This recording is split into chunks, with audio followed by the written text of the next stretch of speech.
Mr. Chairman, distinguished platform associates, fellow Americans,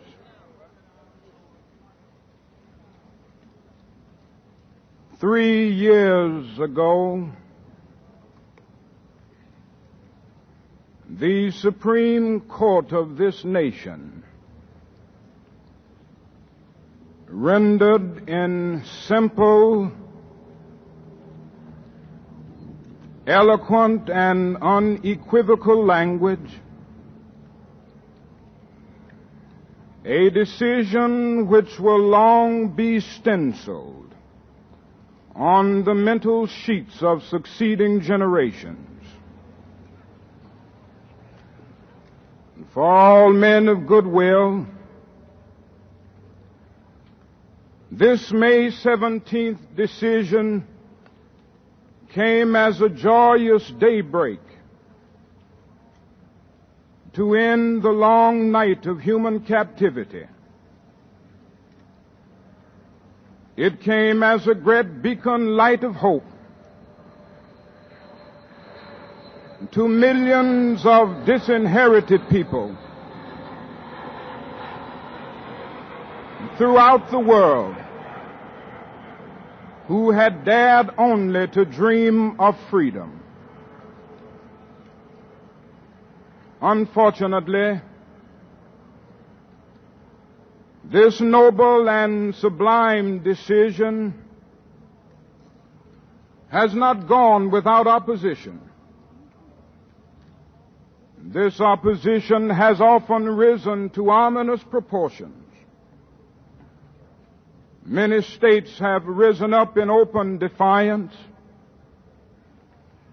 The legislative halls of the South ring loud with such words as interposition and nullification. But even more, all types of conniving methods are still being used to prevent Negroes from becoming registered voters. The denial of this sacred right is a tragic betrayal of the highest mandates of our democratic tradition. So our most urgent request to the President of the United States and every member of Congress is to give us the right to vote. Give us the ballot, and we will no longer have to worry the federal government about our basic rights. Give us the ballot, and we will no longer plead to the federal government for passage of an anti-lynching law.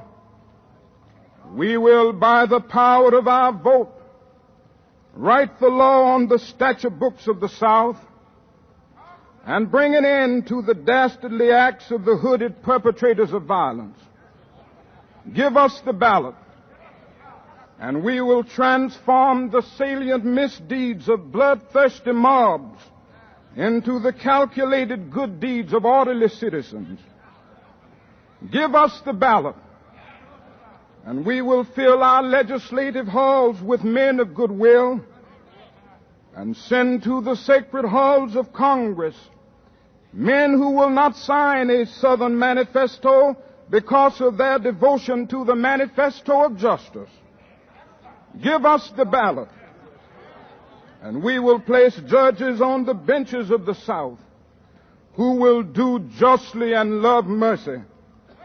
And we will place at the head of the southern states governors who have felt not only the tang of the human, but the glow of the divine.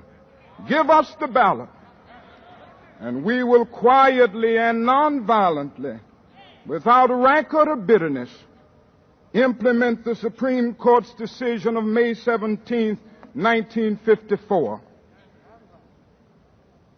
In this juncture of our nation's history,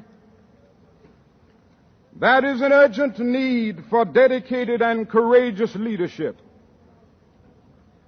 If we are to solve the problems ahead and make racial justice a reality, this leadership must be fourfold.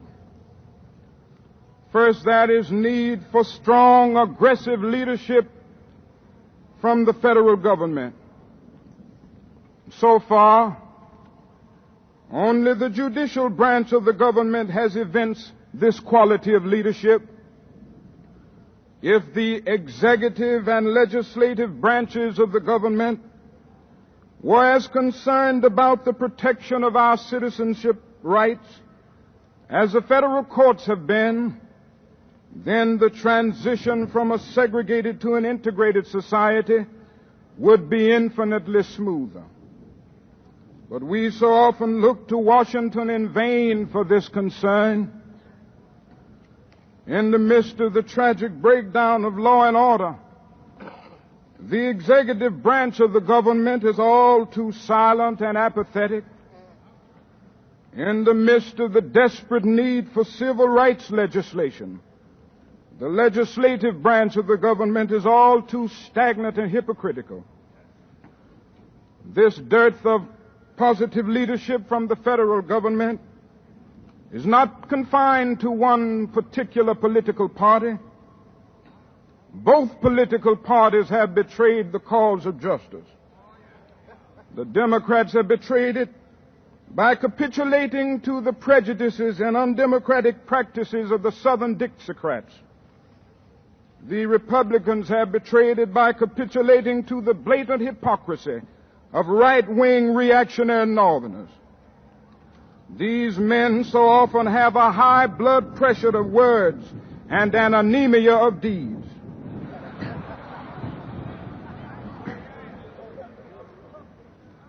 In the midst of these prevailing conditions,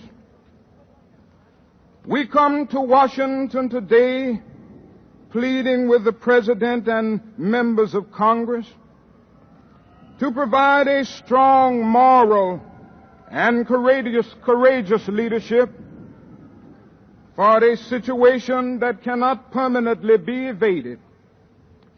We come humbly to say to the men in the forefront of our government that the civil rights issue is not an ephemeral, evanescent domestic issue that can be kicked about by reactionary guardians of the status quo. It is rather an eternal moral issue which may well determine the destiny of our nation in the ideological struggle with communism. The hour is late. The clock of destiny is ticking out. We must act now before it is too late. A second area in which there is need for strong leadership is from the white Northern liberals. There is a dire need today for liberalism which is truly liberal.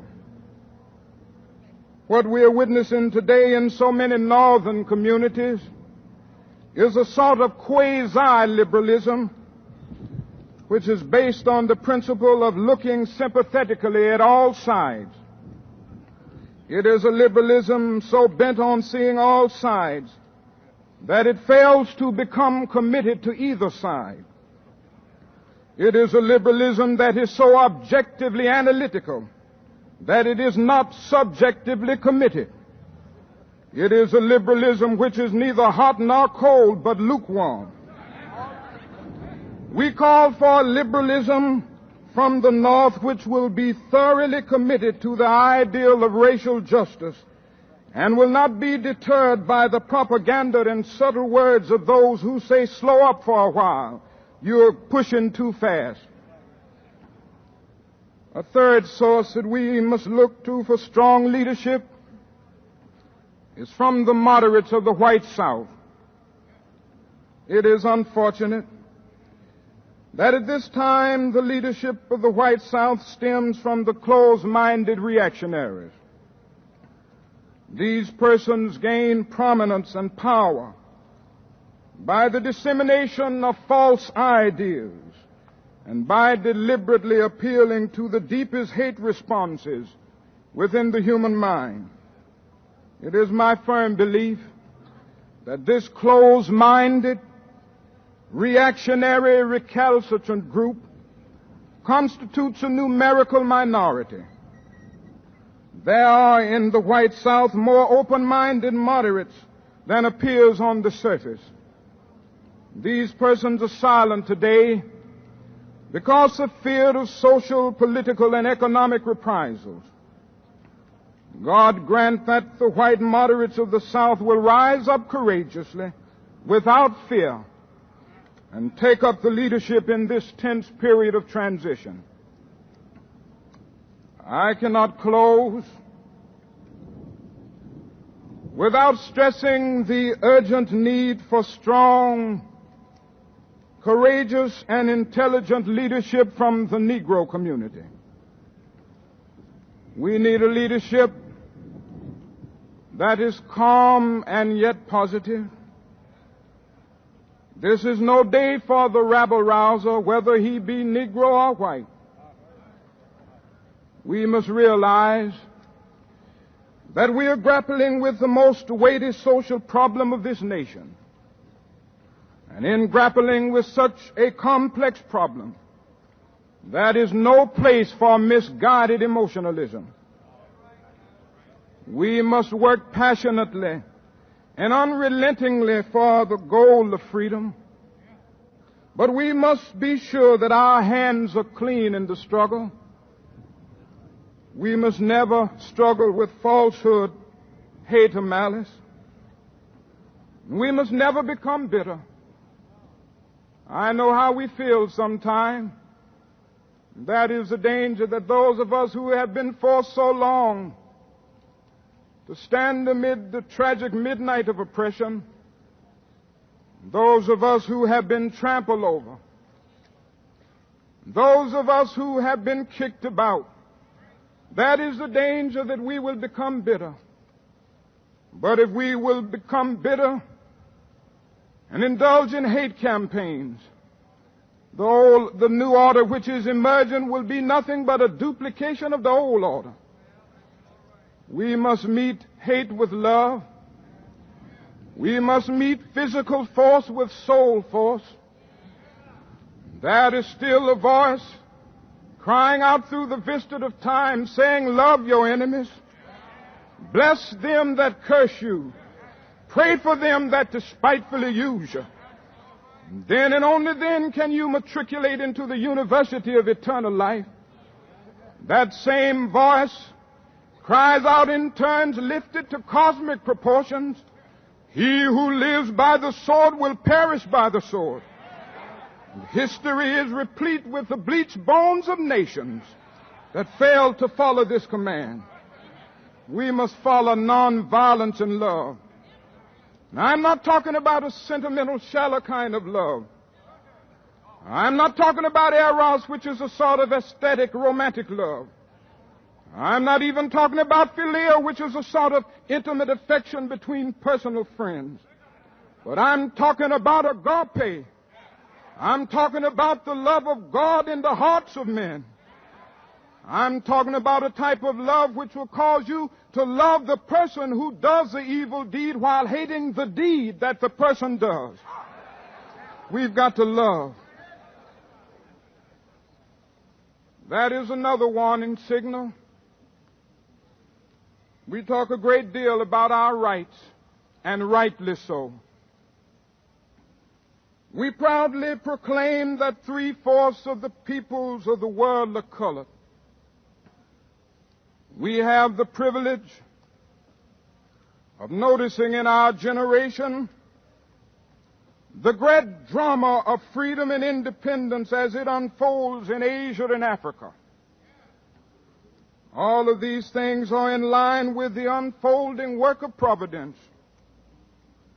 But we must be sure that we accept them in the right spirit.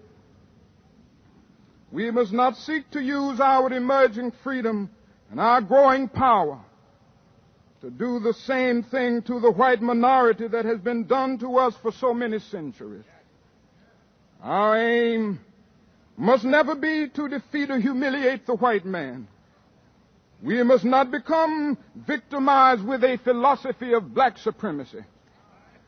God is not interested merely in freeing black men and brown men and yellow men, but God is interested in freeing the whole human race. And we must work with determination to create a society, not where black men are superior and other men are inferior and vice versa, but a society in which all men will live together as brothers and respect the dignity and worth of human personality. We must also avoid the temptation of being victimized with the psychology of victors. We have won marvelous victories. And through the work of the NAACP, we have been able to do some of the most amazing things of this generation. And I come this afternoon with nothing but praise for this great organization, the work that it has already done and the work that it will do in the future. And although they outlawed in Alabama and other states, the fact still remains that this organization has done more to achieve civil rights for Negroes than any other organization we can point to. Certainly this is fine. But we must not, however, remain satisfied with a court victory over our white brothers. We must respond to every decision with an understanding of those who have opposed us and with an appreciation of the difficult adjustments that the court orders pose for them. We must act in such a way as to make possible a coming together of white people and colored people on the basis of a real harmony of interest and understanding. We must seek an integration based on mutual respect. I conclude by saying that each of us must keep faith in the future. Let us not despair. Let us realize that as we struggle for justice and freedom, we have cosmic companionship. This is the long faith of the Hebraic Christian tradition, that God is not some Aristotelian unmoved mover who merely contemplates upon himself. He's not merely a self-knowing God, but an ever-loving God, forever working through history for the establishment of his kingdom. And those of us who call the name of Jesus Christ find something of an event in our Christian faith that tells us this. That is something in our faith that says to us, never despair, never give up, never feel that the cause of righteousness and justice is doomed. That is something in our Christian faith at the center of it, which says to us that Good Friday may occupy the throne for a day, but ultimately it must give way to the triumphant beat of the drums of Easter. That is something in our faith that says evil may so shape events that Caesar will occupy the palace and Christ a cross. But one day that same Christ will rise up and split history into A.D. and B.C., so that even the life of Caesar must be dated by his name. There is something in this universe which justifies Carlyle in saying, no lie can live forever. There is something in this universe which justifies William Cullen Bryant in saying, truth crushed to earth will rise again. There is something in this universe which justifies James Russell Lowell in saying, truth forever on the scaffold, wrong forever on the throne.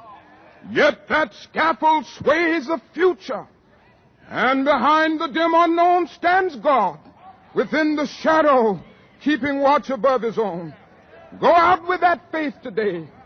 Go back to your homes in the Southland with that faith today.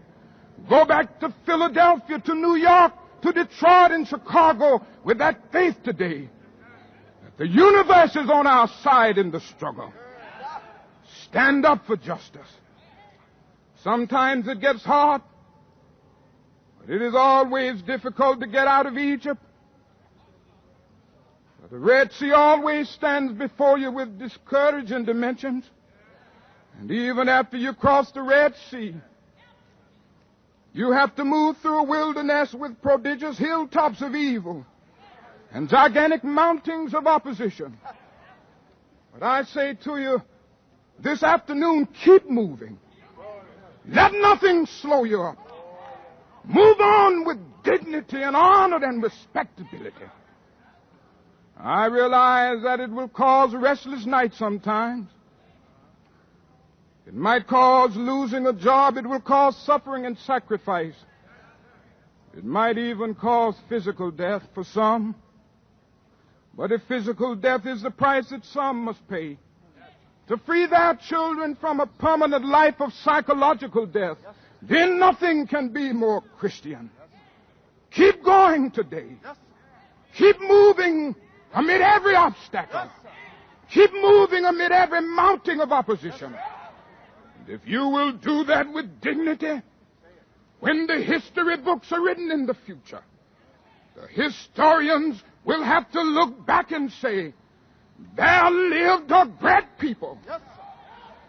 A people with fleecy locks and black complexion. But a people who injected new meaning into the veins of civilization.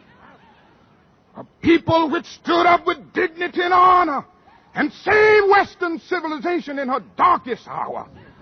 A people that gave new integrity and a new dimension of love to our civilization. And when that happens, the morning stars will sing together, and the sons of God will shout for joy.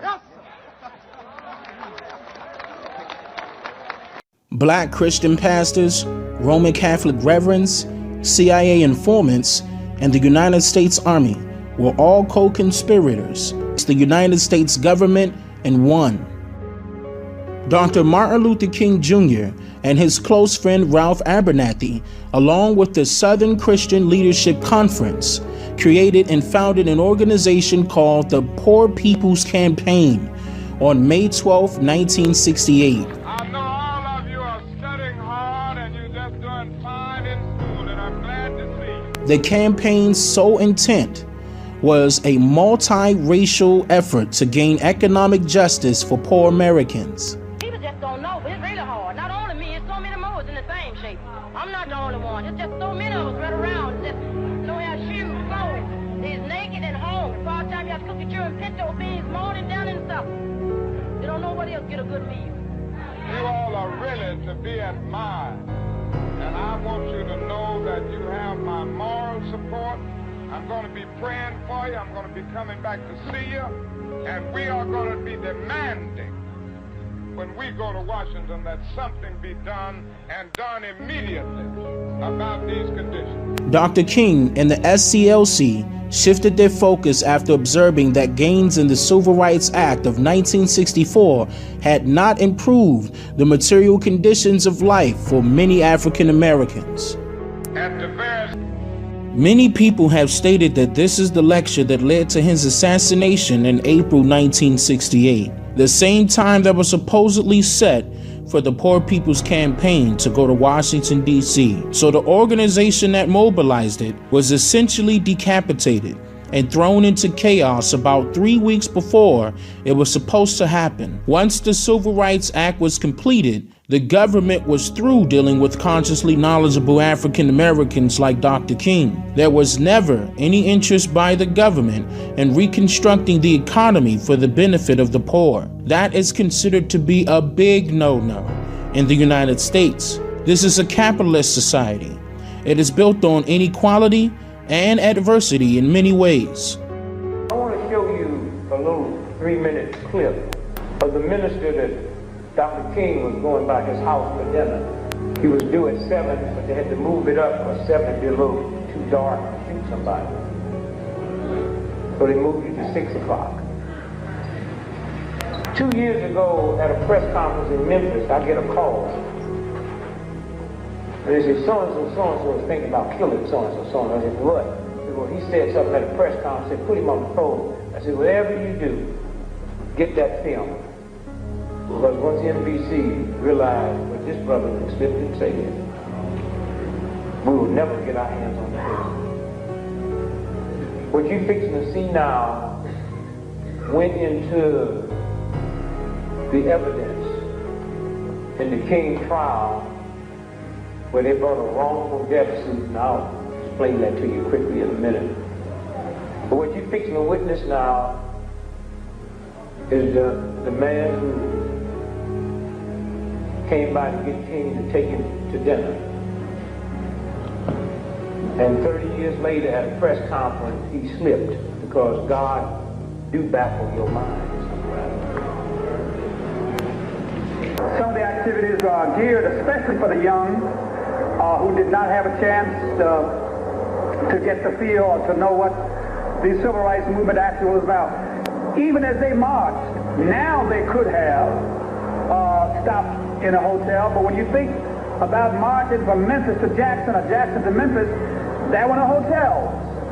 You stayed in churches, you stayed in people's homes, and that's how we got over, that's how we got through. The struggle was a spiritual struggle. You couldn't pay people to do what we had to do. You couldn't pay people to stand before mad dogs and fire hoses and billy clubs and cattle prods. It was strictly a spiritual and moral movement. So we wanted that dimension to be in the pilgrimage to Memphis. We will revisit the mountaintop speech site. That's the Mason's Temple, where Dr. King made his last address, which he almost didn't make, because the night that we were having that rally, there were tornado warnings, and he was behind on the Poor People's Campaign. And he said, you guys go on over and have the rally. I'm going to stay at the motel and work on the Poor People's Campaign.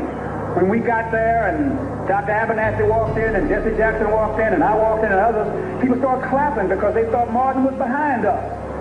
And so Ralph's preacher sense said to him, this is not our crowd. And he went to the phone and called Dr. King. And any of the marches that we had in those days, you have an opportunity to bring the children and bring the family and march with us. And when I finished sharing with them the last hour of Dr. King's life, a hurry, but that gave me the wonderful privilege of spending the last hour on earth. 3 preachers in a room, Abernathy, King, and Kyle. And we spent that last hour together in room 306 at the Lorraine Motel. The press is always curious, and writers, what went on? What did you talk about? I say, we just talk preacher talk. What preachers talk about when they get together. Y'all pay real attention to what you're fixing to hear now. About 5:45, we walked on the balcony, and he was talking to people in the courtyard. He stood here and I stood there. Only as I moved away, so we could have a clear shot, the shot rang out. Thank you. I turned around and then knocked him back on the balcony. Only as I moved away, so we could have a clear shot, the shot rang out. Only as I moved away, so we could have a clear shot, the shot rang out. Thank you. I turned around and then knocked him back on the balcony. Listen. Oh. Wait, listen. Listen.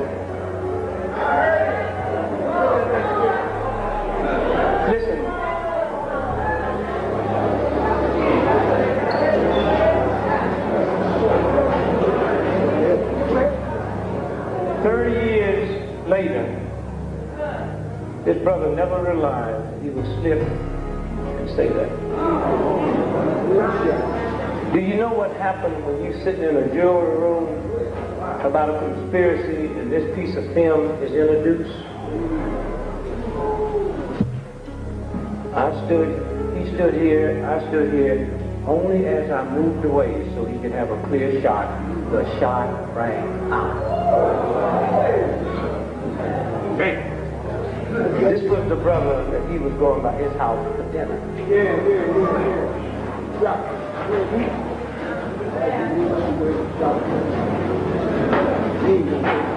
Now, to my brother Matty, you will have a copy of this tape. I'll get it back to you. And what you should do is make copies.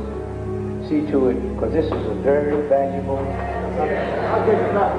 And y'all need to send this tape to people all over this country.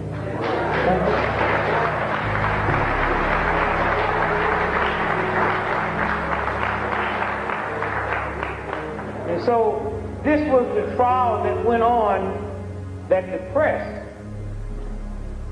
didn't want to report because they couldn't. Huh? They couldn't.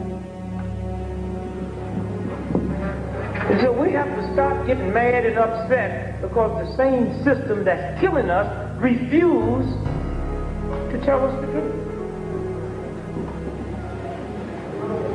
You have to use your own God-given intelligence. If we was all over in Germany today walking down the street and we see this big old building and it's named after Adolf Hitler, you don't have to be too smart to realize something evil is going on inside that building. But how come you don't understand that when you walk down in Washington, D.C. and see that big old brand new FBI building named after J. Edgar Hoover? How come we don't know something evil is going on inside that building? Let me briefly tell you some of the things that you overheard. The trial should have lasted a day and a half. It lasted 30 days. The black press in Memphis didn't even show up.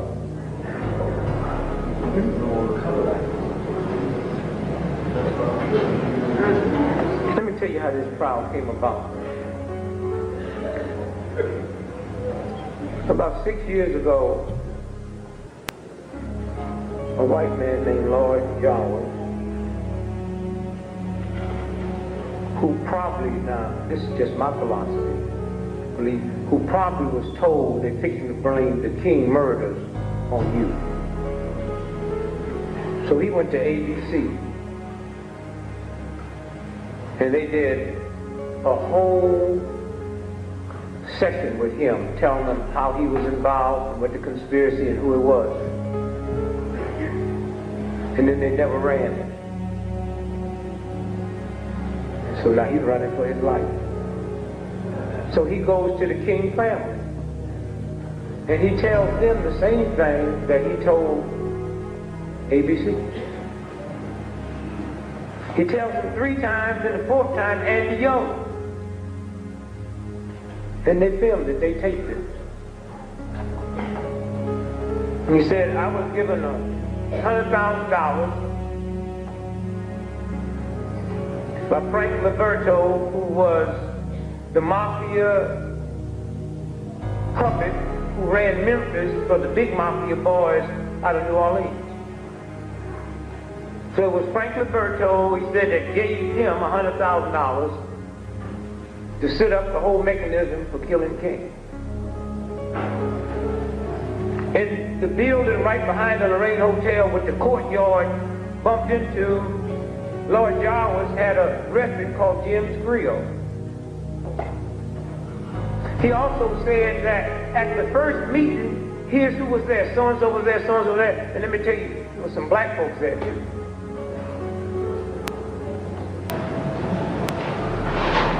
The black man in the very famous picture that was leaning over Martin Luther King, Merle McClellan, he was there at the first meeting.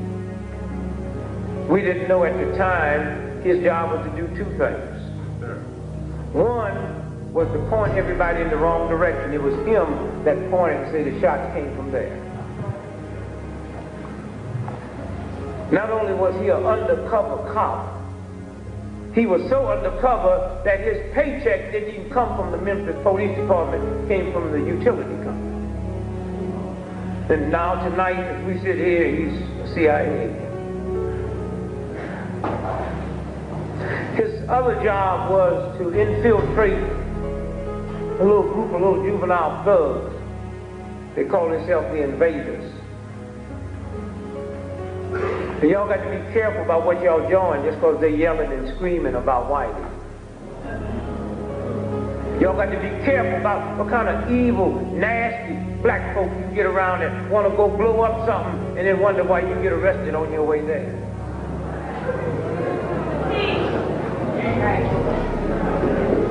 Martin Luther King was preparing for the Poor People's March in Washington, D.C. Yet many senators and many Congress people said, we don't think he should come here because we are afraid of the amount of violence that will be created. Martin Luther King's answer to that was, I've led demonstrations, there's been violence, but it wasn't on our side. It was people attacking us. Now, if I'm going to be blamed for that, then there's something wrong. So they decided that they would create a violent situation. And Merle McClellan, the undercover Memphis cop, had also infiltrated the invaders, and it was when King came in for one day to lead that march. One day to lead that march. One day. And it was their job to see to it that it broke into a ride so King could no longer say that I've never led a march and led to a ride. And that was to force him to come back for a second march so they could kill him. And so, all at once, the King family decides to sue Lord Charles on a wrongful death suit. Not that they wanted any money, so the first time the truth could be validated and documented. So there's a lot of people upset about the Truth and Reconciliation Committee in South Africa, but 100 years from now, because of that, 100 years from now, nobody has to say, let me tell you what those black folks say they did to them. They can't say that now because white folks came and testified under oath that this is what we did. Because of this trial, no longer will anybody be able to say, these conspirators allege this to have happened. It's documented under oath. They subpoenaed the captain who was over the fire station, which was across the street, firehouse number 2 from the Lorraine Hotel. 34 years later, he's 34 years older, 7 years old, fat, getting ready to die, wanting to find Jesus. So he came and raised his hand and told the truth. Would you give your name? Yes. How old are you? What's your occupation? I'm retired. What was it before you retired? The Memphis Fire. What was your top rank? Battalion commander. Where were you on April the 4th, 1968 when Martin Luther King was shot? He said, I was in charge of the fire station across the street from the Lorraine Hotel. Did you notice anything different that day? Here early that morning, some people came and introduced themselves as Army intelligence. Said they'd like to go up on the roof and put King under surveillance. What'd you do? I led him up to the roof. What did they have with them? They had large containers, small containers. What do you think was in the containers? I don't know. What do you think? Well, it could have been stuff to take motion pictures, still pictures. Could the containers held high piper rifle? Yes, they could have. And then what happened? Well, later that day when the shot rang out, they were still on the roof. So we know that the United States government not only had pictures of Martin Luther King being killed, they also had pictures of the person that did it.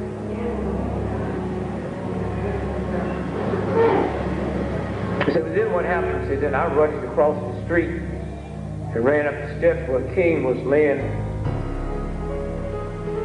on the ground, and I helped put him on the stretcher. He said, did you get to see the wound? Say, yes. Would you describe it to the jury? Say, the wound was going up, which means he had been shot from down here, not up there. He's a white man who ran the fire station, who probably 30-some years ago couldn't care if King lived or died. He's a white man sitting there saying, to 6 blacks and 6 white jury that yes, I saw the wound and the wound went this way. And the next one to testified that he had interviewed people from military intelligence, the 111, the 209. The 209 is so vicious, they were scared of CIA.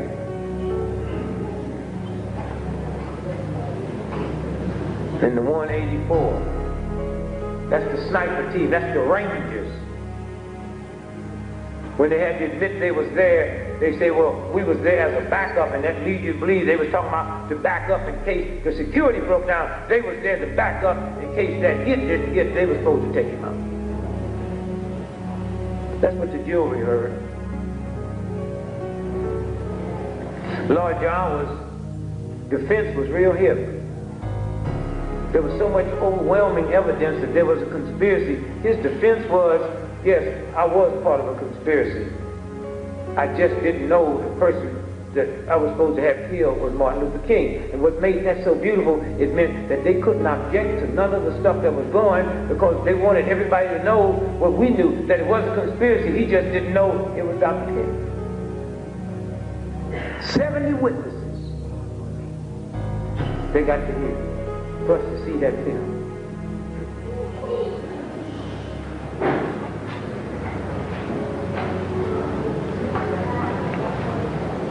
They got to listen to Earl Clark's wife.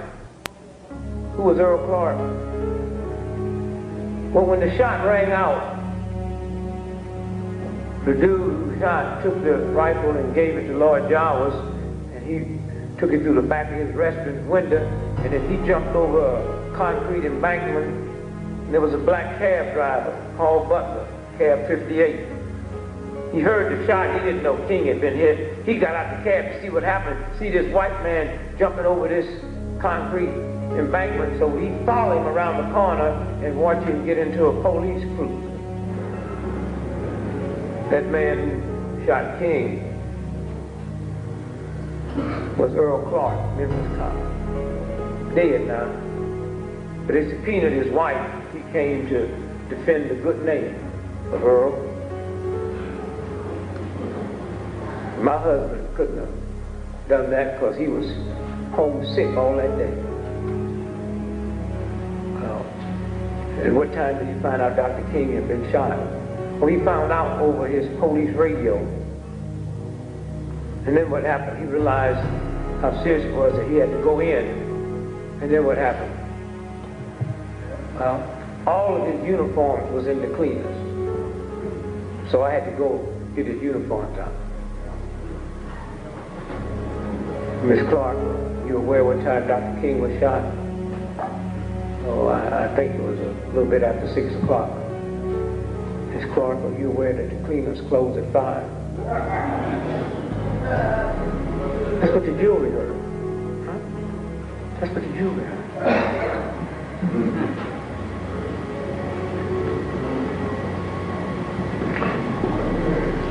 There's an FBI agent by the name of Donald Wilson.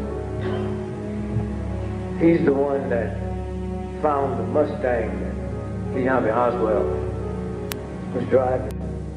He found it in Atlanta, and he found some notes in it that he said the minute he read the notes he knew it was a conspiracy, but he called one of the numbers, this is 1968, that was on the number, and it ended up going to a nightclub in Dallas that Jack Ruby used to own, and Jack Ruby is the one who killed Lee Harvey Oswald, who was arrested for killing Kennedy. He said he got so scared he never turned it in because he thought if he turned it in and they know he looked at that, they would kill him. This is the FBI. And this is who we have to deal with every day.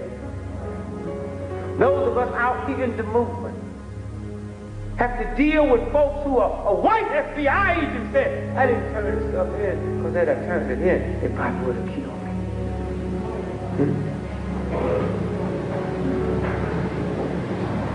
That's some of the things they heard at the trial. Just to set the record straight, Jeremy Joe Ray never confessed to killing King. He pleaded guilty. There's a difference. If a cop grabbed me and said, I'll kill all your granddaughters if you don't say you took that purse. Plead guilty. A confession means you have to know some of the intricate details that nobody else knows but the police who was there investigating it and the person that did it. He never confessed. This document went into the records.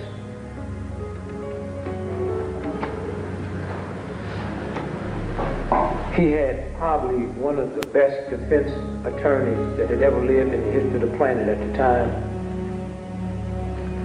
His defense attorney was called Percy Foreman from Houston. Lawyers used to come in from all over the world and just go to this bar where he used to hang out and just sit and listen to Percy talk. He was James L. Ray's lawyer. James L. Ray was coming up to be sentenced on March the 10th. Here's the letter that Percy Foreman, James L. Ray's lawyer, sent him on March the 9th, 1969. Percy Foreman, Houston, Texas, March the 9th, 1969. Mr.